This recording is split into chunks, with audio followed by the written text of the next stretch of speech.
Manga is a Japanese art style that has gained a lot of popularity in America in the last decade or so. This style of Japanese art is in the form of comic books and graphic novels. However, they're not aimed exclusively towards younger audiences, with some containing content only for adult readers. Hello, my name is Kyler Waymeyer, and today I'm going to be looking at some famous manga, specifically the Naruto manga. I will dive deep into the use of artistic methods in these comic drawings that they use in order to create a sense of motion and action in stagnant drawings. From there, we'll look at some examples of how these methods have translated directly into animated forms in these mangas, referred to as anime, and indirectly translated into other areas of the art world. The earliest mangas known currently date back all the way to around the 12th century, with the modern term manga being coined in the year 1798.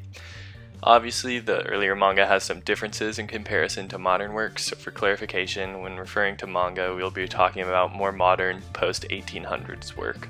Getting into the artistic aspects of manga, the goal of the drawings is to provide as much life and action into the movements of the characters as possible, to be able to tell a story with only dialogue and images.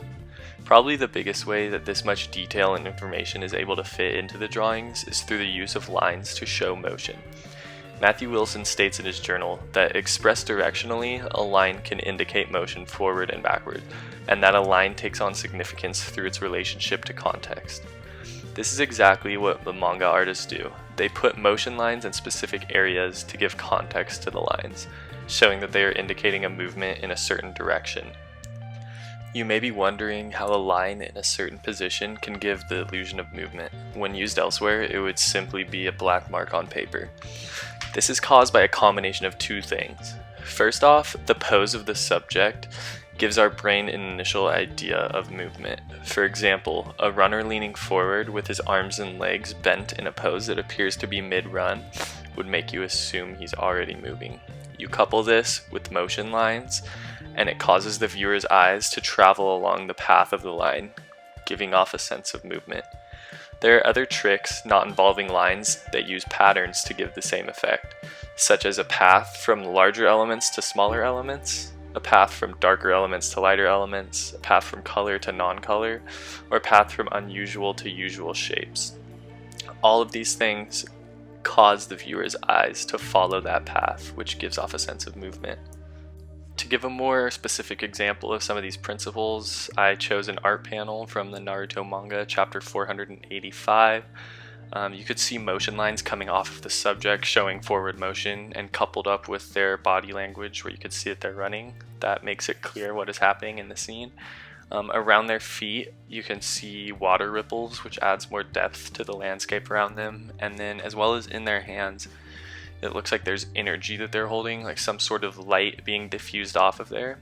So with all of this, it's easy for animators to see what the intention of the manga drawers was. So here's a clip from the Naruto Shippuden anime, in which you can see the same scene, but rather than a still image, you'll see it in an animated series of pictures.